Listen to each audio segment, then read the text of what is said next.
حضرات، آج ماہ مبارک رمضان کی 8 تاریخ ہے 1433 اور جولائی کی 28 تاریخ ہے 2012، اور آج ہم سورہ مبارک نساء کی آیت نمبر 60 سے لے کر 63 تک، 60 سے 63 تک کی تلاوت کا شرف حاصل کریں گے۔ اعوذ باللہ من الشیطان الرجیم، بسم اللہ الرحمن الرحیم، الحمد للہ رب العالمین، والصلاة والسلام علی سیدنا و نبینا و مولانا ابی القاسم محمد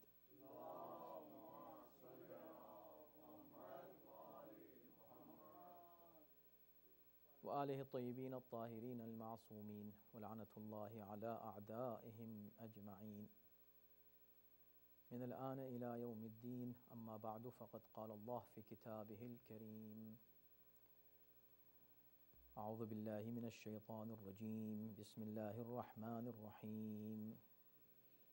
ألم تر إلى الذين يزعمون أنهم آمنوا بما أنزل إليك وما أنزل من قبلك يريدون أن يتحاكموا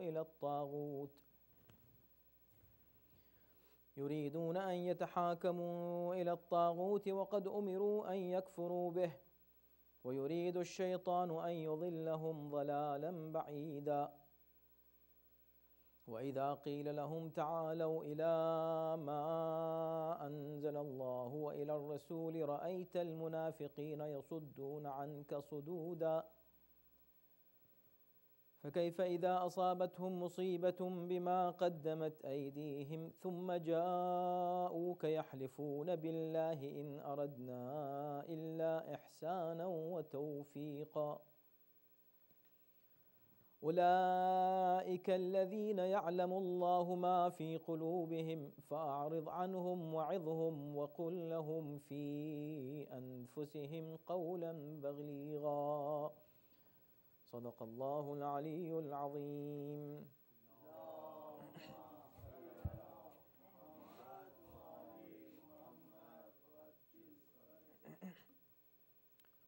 ارشاد ہو رہا ہے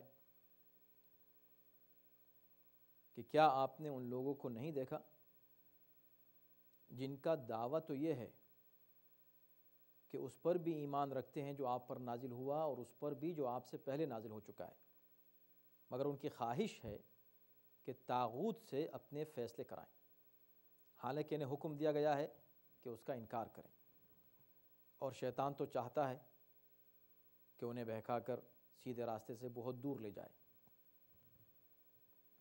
اور جب ان سے کہا جاتا ہے کہ جو کچھ اللہ نے نازل فرمایا ہے اس کی طرف اور رسول کی طرف آؤ، تو آپ منافقین کو دیکھیں گے کہ وہ آپ سے بالکل ہی منہ پھیر لیتے ہیں۔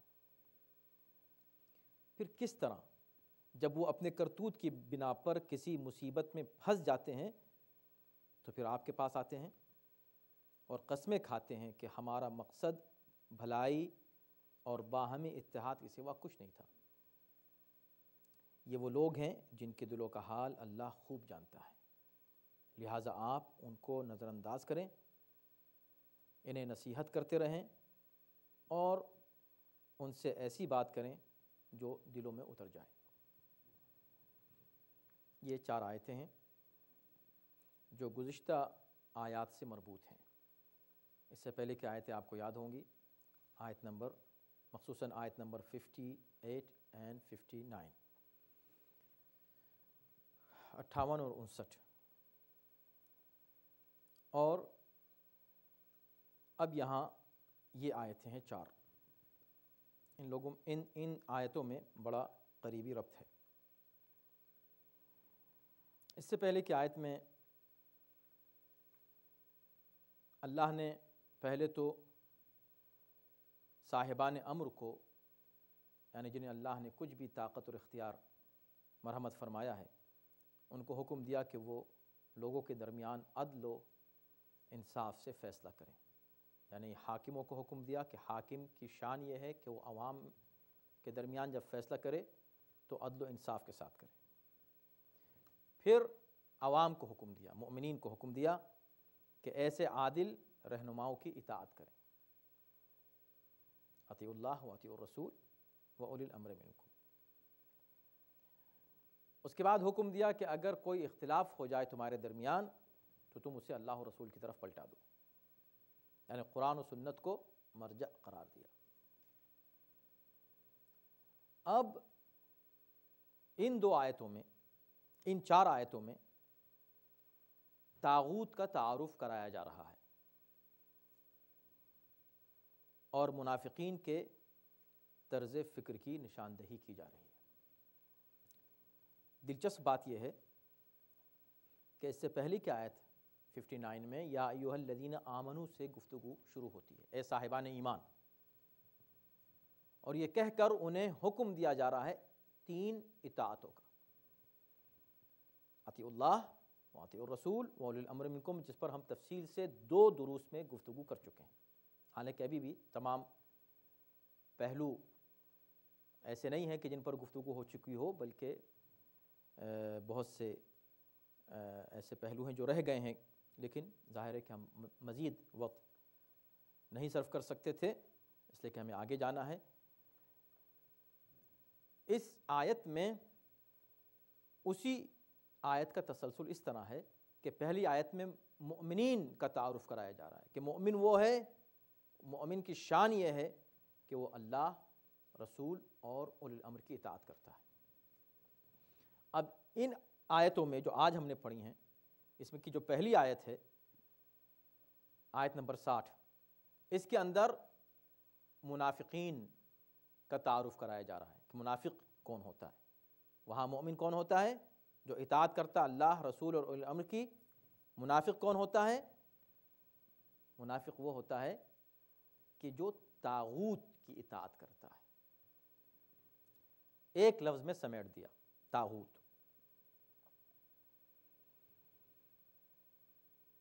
تو اب یہاں پر طاغوت کا مطلب کیا ہے؟ اگر یہ بات سمجھ میں آ جائے تو بہت سے مسائل حل ہو جائیں۔ طاغوت طغیان سے ہے، مبالغے کے مفہوم میں، یعنی بہت زیادہ سرکش،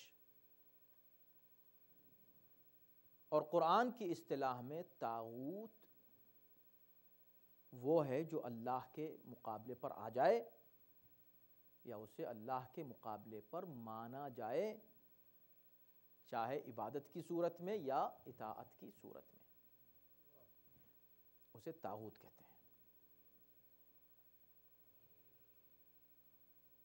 طاغوت کا یہ لفظ اس سے پہلے بھی آ چکا ہے، آیت نمبر 51 میں آیا ہے اسی سورے میں، اور سورہ بقرہ میں آیت الکرسی میں یہ لفظ آیا ہے، اور آپ اس کو مسلسل پڑھتے ہیں۔ آپ دیکھیں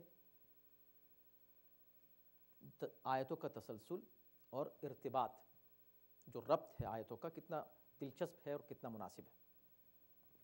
مومن وہ ہے جو اللہ، رسول اور اولی الامر کی اطاعت کرتا ہے۔ منافق وہ ہے جو طاغوت کی اطاعت کرتا ہے۔ مومن وہ ہے جو اللہ، رسول اور اولی الامر کو حکم مانتا ہے۔ کسی معاملے میں فیصلہ کون کرے گا؟ اللہ کرے گا، رسول یا اولی الامر کریں گے۔ یہ مومن کا عقیدہ ہے۔ منافق کیا کہتا ہے؟ منافق کا عقیدہ یہ کہ نہیں، فیصلہ کون کرے گا؟ طاغوت کرے گا۔ تو یہ لفظ طاغوت کیوں استعمال کیا یہاں؟ یہ ہے سمجھنے کی بات۔ جب وہاں پر 3 اطاعتوں کا ذکر کیا تو یہاں بھی یہ کہہ دیا جاتا کہ منافق وہ ہے جو کافر کی اطاعت کرتا ہے، منافق وہ ہے جو بتوں کی اطاعت کرتا ہے، منافق وہ ہے جو یہ کہا جائے کہ مشرکین کی اطاعت کرتا ہے۔ اس طرح کے کچھ الفاظ استعمال کر دیے جاتے ہیں۔ نہیں، طاغوت ایک لفظ، ایک لفظ کیوں؟ اس لیے کہ یہی ایک لفظ کافی ہے یہ بتانے کے لیے کہ جو بھی اللہ کے مقابلے پر آئے وہ طاغوت ہے، جو رسول کے مقابلے پر آ جائے وہ طاغوت ہے، اور جو اولی الامر کے مقابلے پر آ جائے وہ طاغوت ہے۔ لہٰذا جو شخص بھی ان 3 کے مقابلے پر آنے والے کی اطاعت کرتا ہے اور اس کو حکم مانتا ہے، اس کو اپنے لیے جج تسلیم کرتا ہے، اپنا رہبر مانتا ہے، اپنا لیڈر مانتا ہے، اس کی اطاعت کرتا ہے، تو گویا کہ وہ طاغوت کی اطاعت کر رہا ہے۔ ایک لفظ میں ان تینوں کے مخالفین کا ذکر ہو گیا. یہ ہے طاغوت. کیوں؟ توجہ کیجئے، یہ ہے قرآن. اور یہ قرآن صرف پڑھنے کے لیے نہیں ہے، ثواب بہت ہے پڑھنے کا، لیکن سمجھنے کے لیے. افلا یتدبرون القرآن. اب یہی ایک لفظ طاغوت جب استعمال ہوا تو ایک ہی لفظ ایسا ہونا چاہیے جو ان تینوں کی اطاعت کو جمع کر لے، اللہ، رسول اور اولی الامر کی. تو ہم کو دیکھنا یہ ہے کہ اللہ نے لفظ طاغوت یہاں استعمال کیا. اس سے پہلے اگر کہیں لفظ طاغوت آیا ہے تو اس کا اینٹینم کیا ہے، اس کا مقابل کیا ہے، اس کے مقابلے پر کیا لفظ استعمال ہوا ہے. تو آیت الکرسی ہی کو آپ پڑھ لیجئے. اللہ ولی الذین آمنوا یخرجہم من الظلمات الی النور. اللہ مؤمنین کا ولی ہے. اللہ کیا ہے؟ اللہ ولی الذین آمنوا. اللہ مؤمنین کا ولی ہے. تو یہ بات ہوئی کیا؟ ولی ہے کون؟ اللہ. اب اس کے مقابلے پر کون آ رہا ہے؟ اللہ کے مقابلے پر والذین کفروا. مومنین کے مقابلے پر کافرین ہیں. تو چونکہ مومنین کا ولی اللہ ہے، لہٰذا اب دیکھنا یہ ہے کہ کافرین جو مومنین کے مقابلے پر ہیں ان کا ولی کون ہے؟ ان کا ولی وہی ہوگا جو اللہ کے مقابلے پر ہوگا. اور وہ کون ہے؟ والذین کفروا اولیاؤہم الطاغوت. ان کے اولیاء طاغوت ہیں. اب طاغوت یہاں پر اولیاء طاغوت جمع کے مفہوم میں استعمال ہوا ہے، جمع کے مفہوم میں استعمال ہوا ہے. اب آپ دیکھیں دلچسپ کیا ہے قرآن کی بلاغت. اللہ اکبر، کیا قرآن کی بلاغت ہے. اور توحید کا مفہوم سمجھنے کے لیے عقل چاہیے. بغیر عقل کے انسان مسلمان ہو ہی نہیں سکتا. اللہ ولی ہے. ولی سنگولر ہے، توجہ ہے کہ نہیں؟ بہت بہت غور کیجئے گا. ولی سنگولر ہے، واحد کا صیغہ ہے. اللہ ولی، اللہ ولی ہے مومنین کا. اور طاغوت کے لیے کیا لفظ استعمال کیا؟ ولی نہیں، اولیاء، جمع کا صیغہ استعمال کیا. کیوں؟ اس لیے کہ اللہ کے مقابلے پر جو لوگ آتے ہیں وہ ایک نہیں، ہمیشہ ایک سے زیادہ ہوں گے. تو راستے بھی ان کے ایک سے زیادہ ہوں گے، اور اسی کو شرک کہتے ہیں. تو ان کے اولیاء ہیں، کافروں کے اولیاء ہیں ایک سے زیادہ. اچھا، جب کافروں کے اولیاء ہیں ایک سے زیادہ تو مومنین کا اللہ بس ولی ہے، ایک ولی ہے مومنین کا. اب اگر مومنین کا ایک ولی ہے تو پھر سورہ مائدہ کی آیت 55 کیا کہہ رہی ہے؟ انما ولیکم اللہ. انما کلمہ بس، صرف تمہارا ولی صرف اللہ ہے. ورسولہ، اور رسول ہے تمہارا ولی. والذین آمنوا الذین یقیمون الصلاۃ ویؤتون الزکاۃ وہم راکعون. اور وہ لوگ جو نماز پڑھتے ہیں حالت رکوع میں زکوٰۃ دیتے ہیں وہ تمہارے ولی ہیں. تو تین ولی قرار دیے. تو ولی ایک ہے یا تین ہے؟ اللہ ہے، رسول ہے، اور حالت رکوع میں زکوٰۃ دینے والا. یہ بالکل یہ آیت اپلائی کریں آپ آیت نمبر 59 پر جو ہم اس سے پہلے پڑھ چکے ہیں سورہ نساء کی. اس سے پہلے کی آیت، اطیعوا اللہ واطیعوا الرسول واولی الامر منکم. اصل میں ولایت اللہ نے کہا اللہ ولی الذین آمنوا، یہاں کہا رہا اللہ ولی ہے مومنین کا، وہاں کہہ رہا تین ولی ہیں مومنین کے. تو کون سی بات صحیح ہے؟ کہا دونوں باتیں صحیح ہیں. اصل میں طاغوت کہتے ہی اس کو ہیں جو خدا کے مقابلے پر آ جائے. وہ غیر اللہ ہے، اللہ کے علاوہ ہے، مگر جس کی اطاعت کا حکم اللہ دے رہا ہے اس کی اطاعت چونکہ اللہ کی اطاعت ہے، لہٰذا اس کی ولایت اللہ کی ولایت ہے۔ اب خدا کہہ سکتا تھا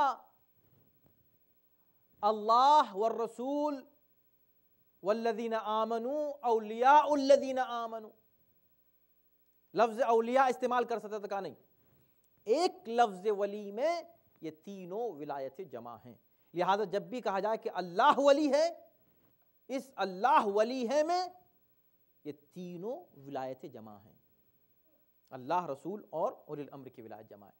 جب کہا جائے اللہ کی اطاعت کی جائے، اس میں اللہ، رسول اور اولی الامر کی اطاعت جمع ہے۔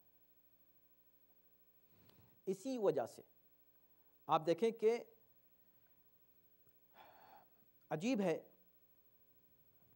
یہ آیت کہ جس میں کہا گیا کہ بھئی دیکھو، الم تر الی الذین، الم تر، کیا آپ دیکھ نہیں رہے ہیں، الی الذین یزعمون انہم آمنوا، جو خیال یہ کرتے ہیں، ان کا دعویٰ یہ ہے کہ وہ ایمان لائے ہیں اس چیز پر بھی جو آپ پر نازل ہوا، قرآن ہے، احکام الہی ہیں، احکام شریعت جو آپ پر نازل ہوئے، اس پر وہ ایمان رکھتے ہیں، کہہ رہے ہیں، دعویٰ کر رہے ہیں، یعنی منافقین، اور اس پر بھی جو آپ سے پہلے نازل ہوا، مگر جب فیصلہ کرنے کی منزل آتی تو کہاں جاتے ہیں؟ طاغوت کے پاس۔ اب یہاں پر مفسرین نے اس کی شان نزول میں یہ واقعہ لکھا ہے کہ ایک یہودی اور ایک منافق کے درمیان کسی معاملے میں تنازع ہوا، تو یہودی نے کہا کہ چلو تمہارے نبی کے پاس چلتے ہیں، اس لیے کہ وہ جانتا تھا کہ رسول اللہ صلی اللہ علیہ وآلہ وسلم صحیح فیصلہ فرمائیں گے اور رشوت نہیں لیں گے، جبکہ منافق نے فیصلے کے لیے ایک یہودی عالم تھا جس کا نام تھا کعب بن الاشرف، اس کا نام پیش کیا، چونکہ وہ جانتا تھا کہ رشوت دے کر اس سے اپنے مطلب کا فیصلہ کرانا آسان ہوگا۔ اس وقت یہ آیت نازل ہو۔ اب دیکھنا یہ ہے کہ یہ جو آیت نازل ہوئی اس میں انداز کیا ہے، الم ترى، آپ دیکھتے نہیں ہیں، تعجب، ایسے لوگ، یہ ان کا حال ہے، طاغوت کے پاس جاتے ہیں، تو وہ طاغوت کیوں ہو گیا؟ وہ جو یہودی عالم تھا اس کو طاغوت کیوں کہہ دیا گیا؟ اس لیے کہ جس کو بھی رسول کے مقابلے پر مانا جائے وہ طاغوت ہو جاتا ہے۔ اب دیکھیں اس کے بعد کا لفظ، ان یتحاکموا الی الطاغوت، انہیں یہ طاغوت کی طرف جا رہے ہیں، حالانکہ ان کو حکم دیا گیا تھا کہ یہ طاغوت سے کفر کریں، وقد امروا ان یکفروا بہ، ان کو حکم دیا گیا تھا کہ تم طاغوت سے کفر کرنا۔ یہ جا رہے ہیں طاغوت کے پاس، کس کو چھوڑ کر؟ رسول کو چھوڑ کر طاغوت کے پاس جا رہے ہیں، کفر کا حکم دیا گیا ہے۔ اب پڑھیے آیت الکرسی، اللہ ولی الذین آمنوا، یہ تو ہو گیا۔ اس سے پہلے کہ ولایت الہی کا اعلان کیا جائے اور طاغوت کی مذمت کی جائے، یہ بات کہی فَمَن يَكْفُرْ بِالطَّاغُوتِ وَيُؤْمِن بِاللَّهِ،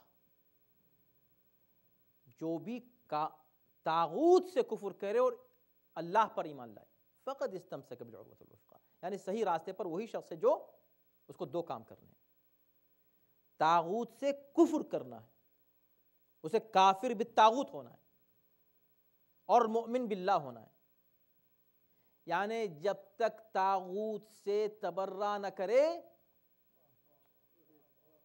اس وقت تک وہ اللہ سے تولا نہیں کر سکتا، وہ اللہ کی ولایت میں آ نہیں سکتا جب تک پہلے تبرہ نہ کرے۔ تو پہلے طاغوت سے دوری اختیار کرے، نہ صرف دوری، لفظ کفر استعمال، یعنی کافر ہو جائے، پہلے کفر ہے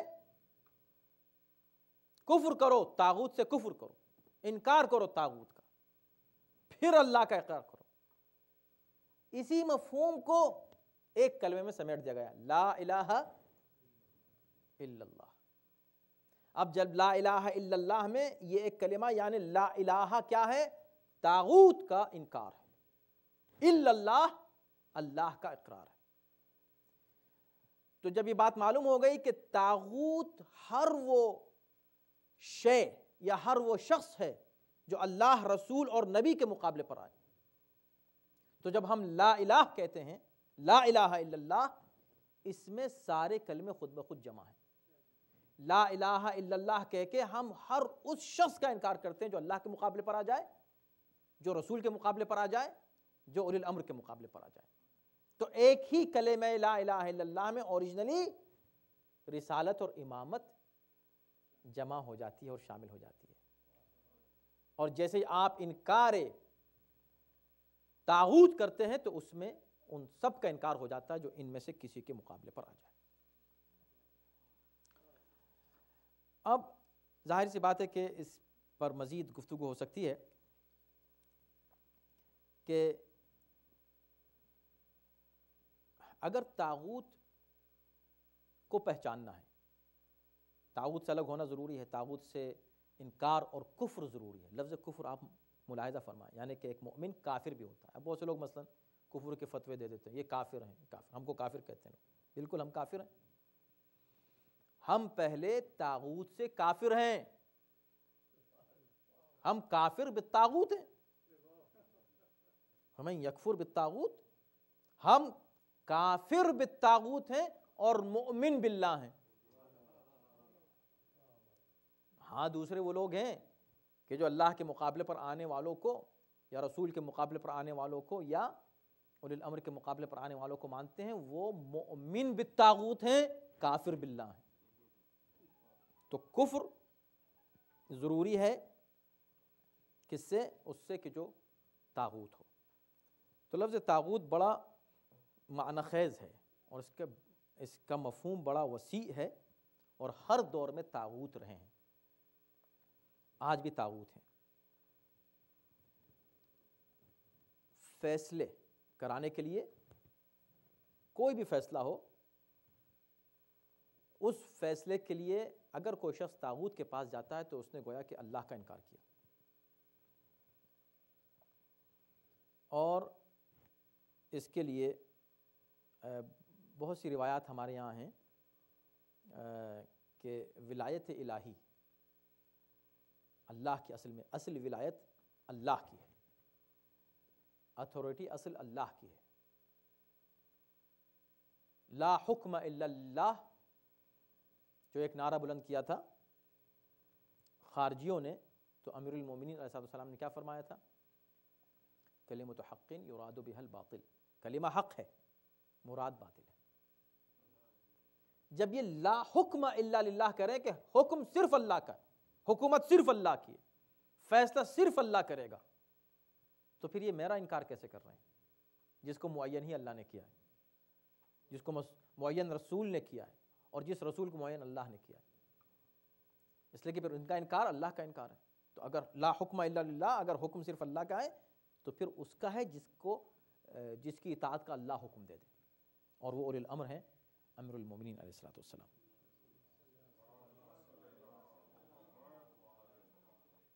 اس دور میں بھی جو ہمارا زمانہ ہے، اس دور میں بہت مشکلات مومنین کے سامنے آتی ہیں، اور کبھی ایسے مسائل بھی آتے ہیں کہ جب مومنین میں آپس میں کوئی اختلاف ہوتا ہے، اب وہ کہاں جائیں؟ عدالتوں میں جاتے ہیں، کسی بھی ملک میں ہوں عدالتوں میں جاتے ہیں۔ کیا ان عدالتوں میں جو فیصلے ہوتے ہیں وہ حکم خدا و رسول اور اولی الامر کے مطابق ہوتے ہیں؟ نہیں ہوتے۔ تو اگر مومنین دونوں ہیں اور دونوں میں کوئی ایسا اختلاف ہوا ہے اور وہ ایسے عدالتوں میں جا رہے ہیں جہاں فیصلے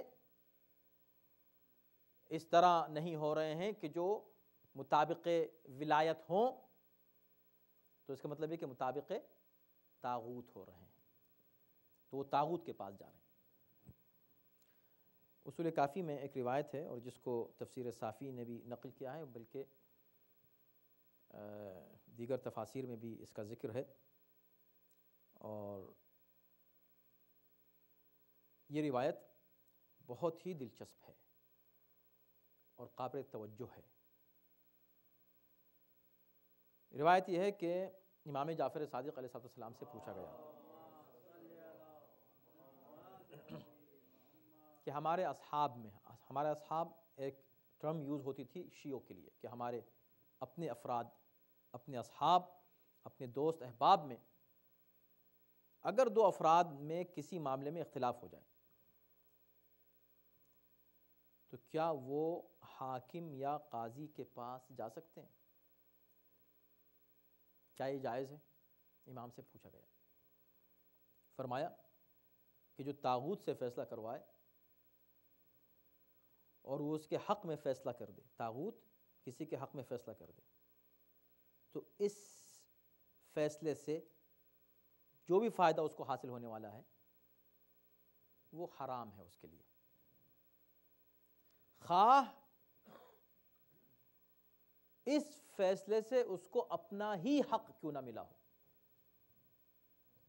اختلاف ہو گیا میراث کے مسئلے میں، اختلاف ہو گیا جائیداد کے مسئلے میں، اور چلے گئے عدالت میں، چلے گئے، عدالت نے فیصلہ صحیح کیا، یعنی جس کی جائیداد تھی اس کو دے دی، کہا اب وہ جائیداد اس وقت تک حلال تھی، اب حرام ہو گئی۔ کیوں؟ کہا اس لیے کہ تم نے یہ فیصلہ طاغوت سے کروایا۔ کتنا مشکل ہے یہ مرحلہ۔ اب جب یہ بات آ گئی تو امام سے پوچھا گیا، اس لیے کہ اب مشکل آ گئی نا، اسلام کے جھگڑے تو ہوتے رہتے ہیں، توجہ کیجیے گا، اب یہ جھگڑے تو ہوتے رہتے ہیں، اختلافات تو ہوتے رہتے ہیں، تو کیا کیا جائے پھر؟ تو بڑا مشکل ہو گیا، اس لیے کہ عدالت میں تو کبھی کبھی جانا پڑتا ہے نا، اس لیے کہ مان نہیں رہا ہے سامنے والا، تو کیا کریں، کوئی تو فیصلہ کرے۔ تو پوچھا، امام سے پوچھا گیا کہ پھر وہ دونوں کیا کریں؟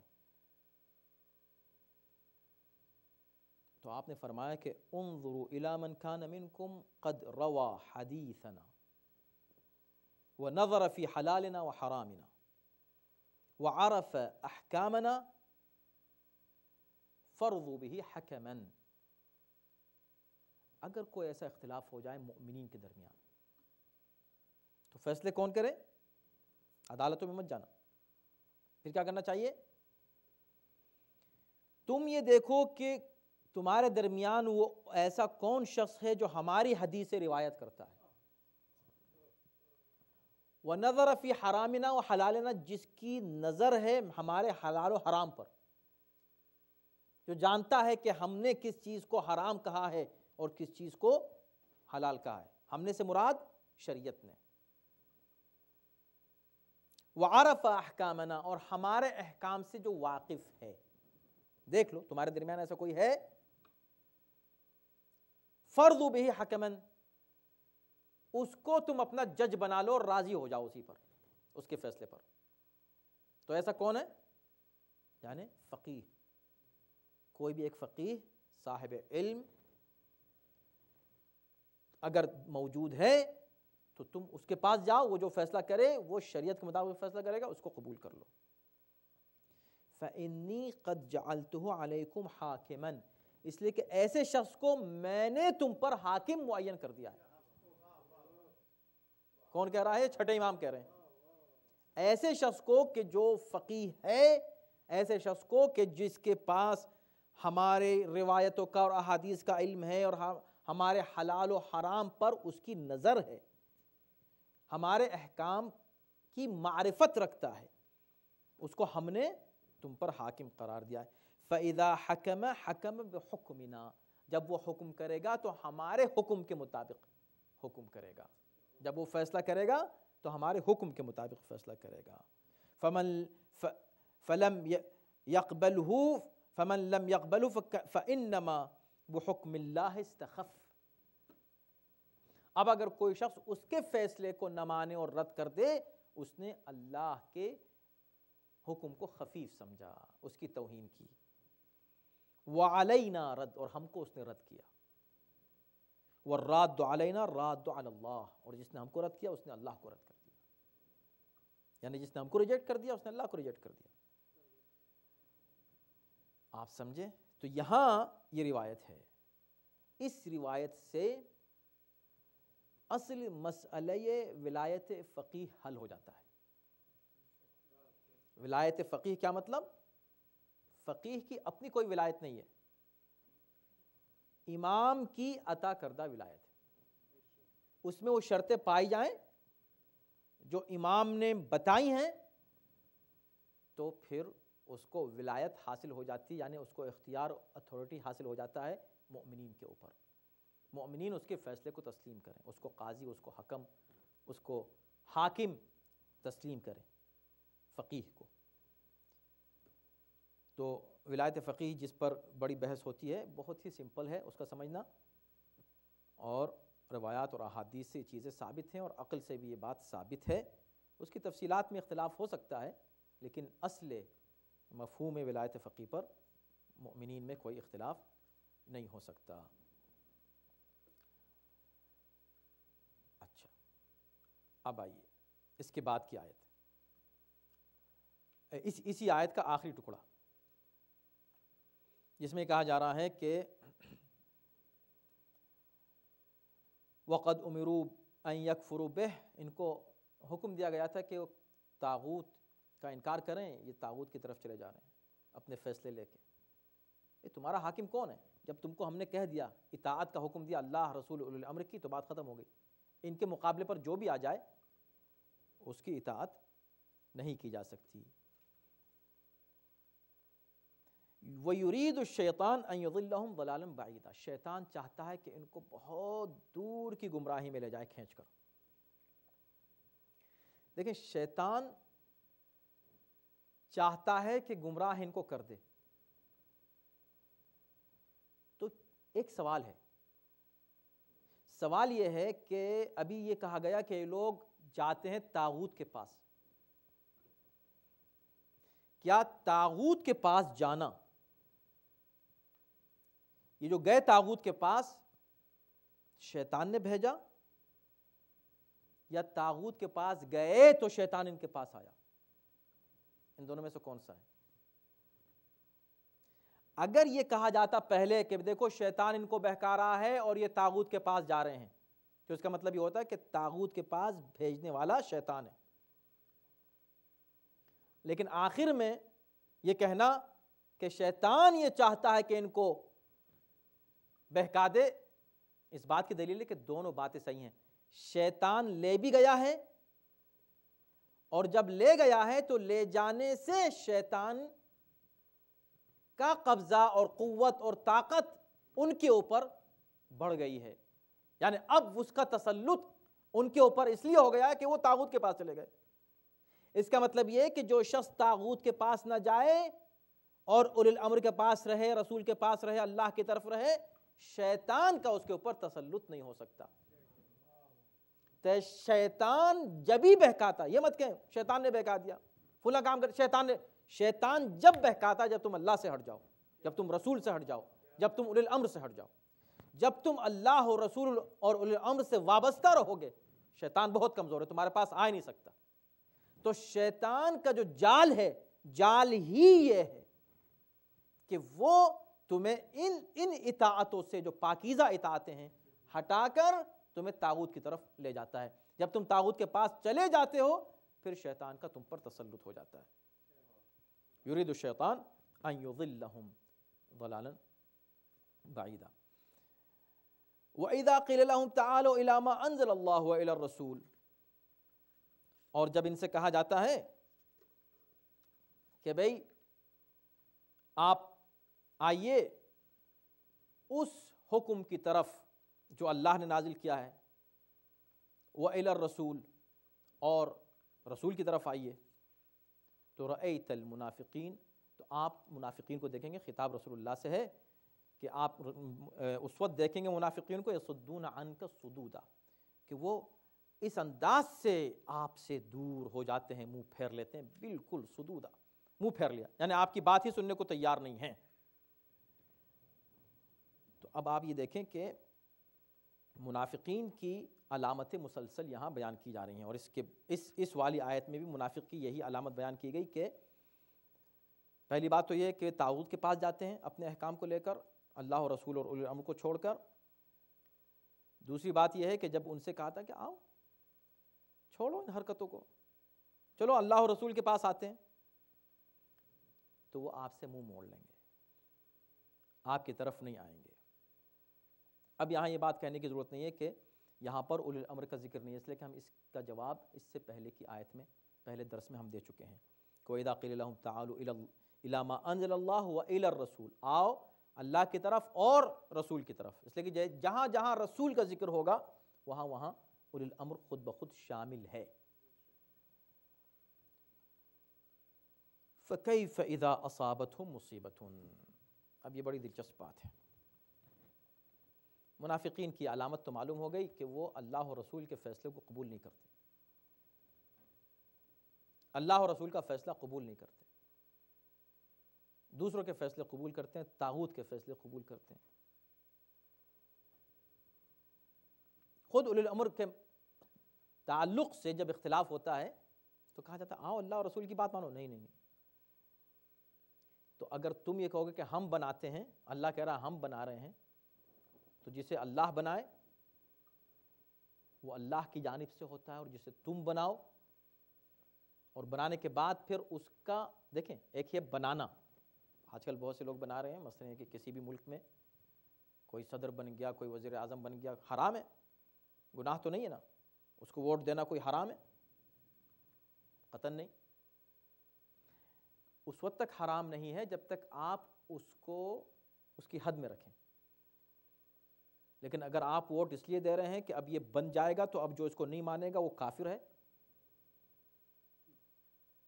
کسی بھی ملک میں آپ کسی کو ووٹ دیں اور ووٹ دینے کے بعد یہ اعلان کریں کہ چونکہ ہم نے ووٹ دے کے اس کو بنا لیا ہے، اب جو اس کو نہیں مانے گا وہ کافر ہے، تو اس وقت وہ آپ کا ووٹ دینا کفر بھی ہے، بدعت بھی ہے، شرک بھی ہے، طاغوت کی حمایت بھی ہے، اور جس کو آپ نے بنایا وہ طاغوت بھی ہے۔ تو طے شدہ ہے کہ اگر آپ کسی کو بنائیں تو اپنے معاملات کے لیے بنا لیں، لیکن بنانے کے بعد یہ نہ کہیں کہ اس کا ماننا واجب ہے اور اس کا انکار کفر ہے۔ یہ ہے شریعت میں دخل دینا، یہ ہے اللہ کے مقابلے پر طاغوت کو ماننا۔ تو یہ منافقین کی علامت اس میں بیان کی۔ پھر کہا کہ مگر ان کی حرکتیں دیکھیں آپ، فکیف، پھر کس طرح یہ لوگ کس منہ سے آتے ہیں آپ کے پاس جب کسی مصیبت میں گرفتار ہوتے ہیں؟ ویسے تو آپ کو نہیں مان رہے ہیں۔ اذا اصابتہم مصیبہ، جب کسی مشکل میں گرفتار ہوتے ہیں، بما قدمت ایدیہم، اپنی حرکتوں کی وجہ سے، ان کی اپنے ہی کرتوت کی بنا پر وہ جب کسی مشکل میں پھنستے ہیں تو کیا ہوتا ہے؟ ثم جاؤک، اب پھر تمہارے پاس آ جاتے ہیں، یحلفون باللہ،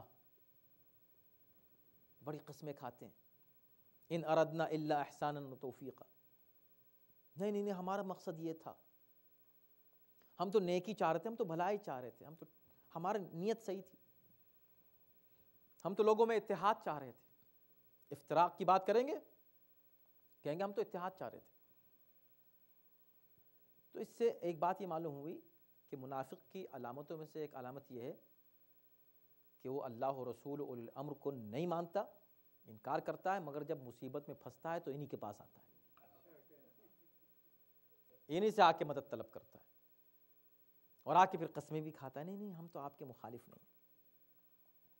اولئک الذین، یہ وہ لوگ ہیں کہ یعلم اللہ ما فی قلوبہم، کہ اللہ ان کے دلوں کے حال سے واقف ہے۔ فاعرض عنہم، اب یہاں پیغمبر اسلام سے خطاب کر کے آخر میں آیتوں کا اختتام یہاں ہو رہا ہے، وقت بھی تمام ہو رہا ہے اور ہم بھی کنکلوژن کی طرف آ رہے ہیں کہ اب ایسے منافقوں کے ساتھ کیا رویہ اختیار کیا جائے۔ پیغمبر اسلام نے منافقین کے خلاف تلوار نہیں اٹھائی ہے، لیکن حکم دیا ہے ان کے خلاف جہاد کا، جاہد الکفار والمنافقین، مگر اس کے سٹیپس ہیں۔ دیکھیں یہ ہے اسلام، امن و امان کا مذہب، اخلاق کا مذہب، کہا کہ یہ ساری حرکتیں کافر یہ جو منافقین اس طرح کی حرکتیں کرتے ہیں، لیکن آپ ان کو اگنور کریں، جسٹ اگنور دیم، اعرض عنہم، نظر انداز کریں ان کی حرکتوں کو. نہ صرف نظر انداز کریں، یعنی کوئی ایکشن مت لیں. کس کس کے خلاف ایکشن لیں؟ کتنے منافقین ہیں؟ ایک دو ہیں؟ منافق ہیں. ان منافقین کے خلاف آپ ایکشن کہاں تک لیں گے؟ چھوڑ دیں ان کو. مگر صرف چھوڑیں نہیں، وعظہم، نصیحت کریں ان کو. اس کا مطلب ہے کہ کیسے ہی منافق ہو، نا امید نہ ہو اس سے، اس کو نصیحت کرتے رہیں، بتاتے رہیں. وعظہم وقل لہم فی انفسہم قولا بلیغا، اور ان کے ساتھ جب گفتگو کریں تو جس طرح کی ان سے باتیں کریں، ایسی باتیں کریں کہ جو ان کے دل میں اترتی جائیں. فی انفسہم کی کئی تفسیریں کی گئی ہیں، جن میں سے ایک یہ ہے کہ ان کو تنہائی میں ان سے بات کریں، بجائے اس کے سب کے سامنے ان کو ذلیل کر دیں اور اس کا اثر الٹا ہو جائے شاید اور ان کے نفاق میں اضافہ ہو، تو آپ ان کو تنہائی میں الگ سے سمجھا دیں. یہ بھی ایک مفہوم ہے. ایک یہ کہ نہیں، اس طرح کریں کہ ان کے نفس میں یہ بات پہنچ جائے. بلیغ بلاغت سے ہے، بلاغت کا مطلب پہنچنا، گفتگو کا، بات کا اتر جانا دلوں میں. اس طرح آپ ان سے بات کرتے رہیں. کتنے منافق ہیں آپ کو ستا رہے ہیں، اذیت دے رہے ہیں، آپ ان سے اسی طرح بات کرتے رہیں. تو آخر میں ایک بات ہی پتہ چلی کہ اگر پیغمبر اسلام کسی سے اخلاق سے اس انداز سے بات کریں تو یہ اس کے ایمان کی دلیل نہیں ہے. یہ اس بات کی دلیل نہیں ہے کہ فلاں شخص مومن تھا اس لیے کہ رسول اللہ اس سے بڑے نرمی سے بات کر رہے تھے. اس لیے کہ اللہ نے حکم دیا ہے کہ وہ منافقین سے نرمی ہی سے بات کرو اور اس طرح بات کرتے رہو، اور ان کو موعظات اور نصیحت آخر وقت تک بھی کرتے رہو. اب وہ نہیں قبول کریں تو یہ ان کی مرضی ہے. تو بہرکیف آج کے درس کا خلاصہ یہ ہے کہ اللہ نے منافقین کا تعارف کرایا اور طاغوت کا، اور اس سے پہلے اللہ نے مؤمنین کا تعارف کرایا اور ولایت و اطاعت الہی کا تعارف کرایا کہ اللہ اور رسول اور اولی الامر. اور یہ والی آیت اس کے بالکل مقابلے کی آیت تھی، جس سے پتہ چل گیا کہ دونوں رخ اگر معلوم ہو جائیں تو انسان کے لیے آسان ہوتا ہے کہ وہ کس کی اطاعت کرے اور کس کی اطاعت سے بچتا رہے. پروردگار عالم انشاءاللہ ہمیں ولایت الہی میں داخل و شامل فرمائے اور طاغوت سے ہمیشہ براءت کی توفیق کرامت فرمائے.